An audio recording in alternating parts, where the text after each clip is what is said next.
Salut, c'est Floki, ça va? Vous avez eu peur? Ouais. Ça surprend. Je viens de décharger ce machin là, enfin ces machins. 54 mm d'épaisseur du chêne. Alors c'est très léger, hein, bien sûr, très léger. Donc là en fait, quand on fait le calcul, on obtient 0,20 mètres cubes. D'accord? On mesure l'épaisseur fois la largeur fois la longueur, ce qui nous donne un mètre cube. Là, il y a 0,21. Ce qui fait à peu près, quand on le multiplie au poids du chêne en lui-même, qui fait 700 kg mètre cube à peu près, quand il est sec, on obtient 160 kg. Et là, je vous le donne en 1000. Il va falloir que je fasse un plan de travail avec ça. Un plan de travail de 2,10 m de long par 1,30 m. Épaisseur, la plus conséquente, hein, donc du coup là j'espère finir à 52, mais je pense que ça va plutôt finir vers les 50.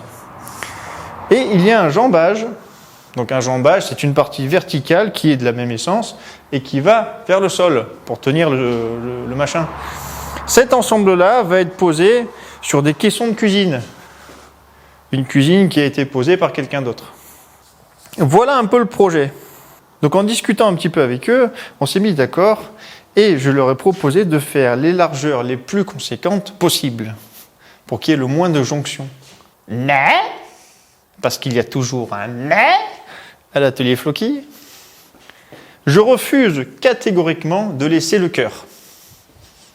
Les largeurs, peu importe, d'accord? Normalement, on est inférieur à 12 cm pour éviter les variations de mouvement. Mais le cœur, et laisser le cœur, à mon avis, pour des clients, c'est un SAV imminent. C'est pas le but. Donc, j'enlève le cœur, je recolle. D'accord? Il y a des largeurs de plateau là qui font 40 cm quand même. C'est déjà beau. Ah, 45 et celui-là 50. Donc quand même, je me suis amusé à chercher des trucs larges. Donc l'opération va être d'enlever le cœur, même si ça fait un peu chirurgien cette affaire, et de recoller l'ensemble des plateaux pour arriver à une largeur totale d'1,30 m. Autant vous dire que ça ne va pas se faire tout seul. Voilà, ça doit partir, ça. Hein. Là, il doit être planqué par là. Là, il est là. Ici. Et là, on voit clairement, parce qu'il y a une fente, carrément. Hein.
Bon, on en est où là?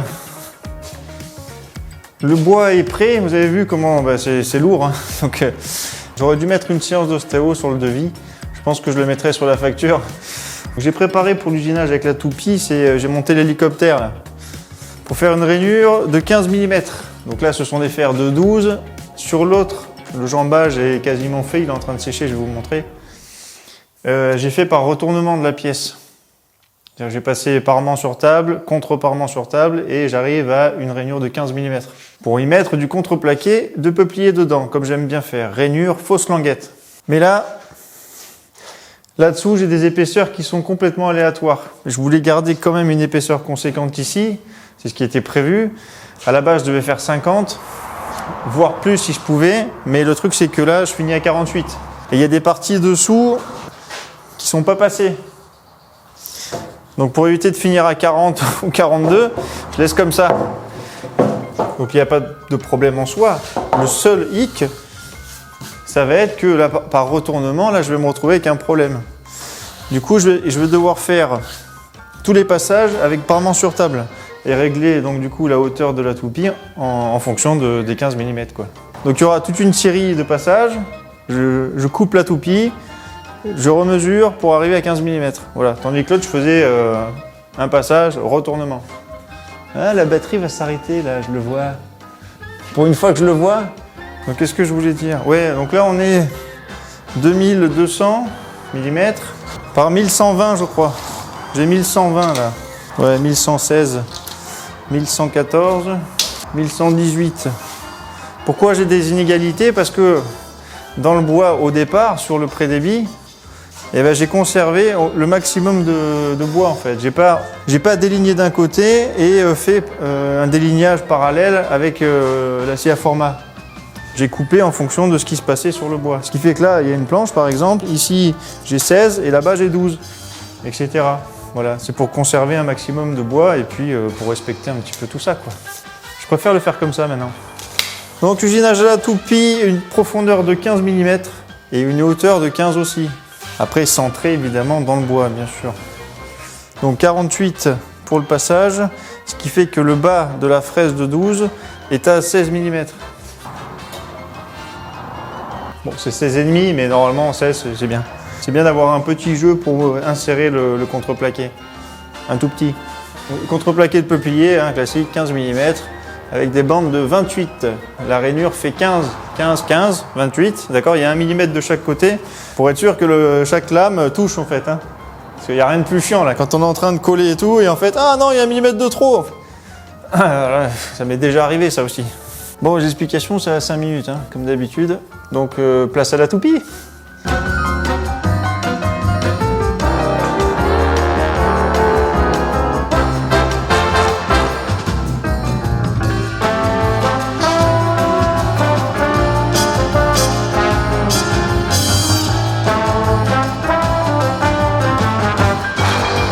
J'ai pas fini ce que je voulais dire tout à l'heure.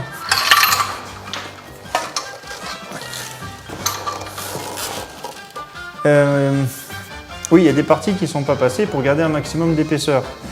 Pourquoi j'en suis là? Parce que sur 2200 mm de longueur, avec les inégalités du bois, le bois était tordu, il était vrillé dans ce sens-là, enfin voilà. Du coup, j'ai essayé de rattraper au mieux, mais on en est là quoi. Sur des petites longueurs, comme l'autre là qui fait 90, du coup j'ai pu le rectifier facilement. Mais là sur une portée comme ça, allez, ça suffit là. Hop hop hop hop, j'ai pas fini là. J'ai pas fini, j'avais dit que j'avais fini. Le jambage, sur le jambage, j'ai fait des rainures débouchantes. Pourquoi? Parce qu'on verra jamais le bois debout. Il y en a un qui est sous le plan de travail, l'autre qui est posé au sol. Posé, on se comprend. On ne pose jamais vraiment un bois au sol. Mais, parce qu'il y a toujours un mais à l'atelier Floki, je vais pas faire des rainures débouchantes sur le plan de travail. J'ai pas besoin de vous expliquer. Du coup, ça va être des rainures arrêtées. Voilà, c'est tout, je crois.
Oui, l'artisanat c'est cher, hein. Franchement les mecs ils se touchent.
Pas de chou-fleur. Ouais, je me méfie maintenant. Alors ça, c'est une technique que j'ai chourée à Benoît. Benoît, il est toujours plein de techniques, il a plein de bonnes idées aussi, et du coup, je trouvais ça génial. Voilà, donc ça, je vous la partage, c'est important. Hein. J'ai fait une défonce de 20 mm d'épaisseur, d'accord? Je ne suis pas allé en dessous parce qu'après, en termes de vis, j'étais un peu limite. Je risquais de faire des choux-fleurs. Voilà, ce qui laissait après 28 mm pour pouvoir visser ça tranquille. J'ai mis 2 rondelles, voilà, avec des vis de 30, ça passe. Le petit déport là, je vais le passer à la disqueuse. Il y a 25 mm en tout ici, donc du coup, bah, après je vais la raser, et puis après ponçage, voilà. On est toujours sur le dessous, bien sûr. Hein, non, mais voilà, je me méfie quand même. Ah oui, pourquoi je fais ça? Vous avez compris pourquoi ou pas? Non? Ah, il y en a qui ne suivent pas. Hein. J'ai dit en début de vidéo que j'avais conservé un maximum de largeur sur les planches. On est au-delà de 12 cm à chaque fois. Il y en a même une qui fait 22 là. Donc dans le temps, même si bon, le bois il est quand même épais, bah, il y a un risque de déformation. Même si le bois est sec, on a quand même des largeurs trop importantes. Donc en termes de stabilité, même si c'est du chêne, ça risque de bouger. Donc pour éviter ça, la technique de Benoît. Des hues en métal encastrées avec une défonce.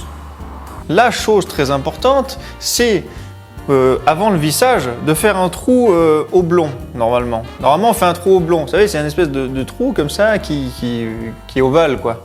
Un trou oblong. Moi, je le fais pas, j'ai percé à 10 mm avec une vis ici de 4,5. Donc, il y a de la marge. Là, j'ai vissé vraiment au centre, ce qui fait qu'il y a quand même une grande marge de manœuvre. Le bois va bouger comme ça. En plus, là, on est sur une finition huilée. Finition huilée, je vais faire que le dessus, parce que c'est pas filmogène, ok? Je sais pas si je parle chinois, là. J'ai pas besoin de huiler le dessous, j'ai pas besoin de contrebalancer le matériau. Parce que c'est une huile, il n'y a pas de film protecteur. Ça respire quand même, ok? Ici, j'ai fait une feuillure, vous avez vu, la feuillure juste là. J'ai fait avec le guillaume et le rabot. Parce qu'ici, j'avais une inégalité assez importante sur des planches. Rappelez-vous aussi, j'ai dit ça en début de vidéo, je ne pouvais pas aller en deçà de 48 mm, sinon ça faisait trop fin. Mais en même temps, le bois me demandait d'y aller. Du coup, j'ai préféré quand même arrêter. Mais pour récupérer donc la planéité, bah, il fallait que je fasse une petite feuillure pour venir mettre le jambage. Ça fera plus joli, je pense, et ça fera un petit assemblage, l'air de rien, quoi. Ouais, comme ça, hop, hop, hop. Donc là, dans quelques secondes, vous allez me voir disquer avec une disqueuse. Ou meuleuse d'angle, comme on appelle. Je ne sais pas pourquoi on dit d'angle, parce qu'en fait, c'est rond. Ça ne va pas dans les angles. Hein. Faut arrêter de se foutre de nous. Hein.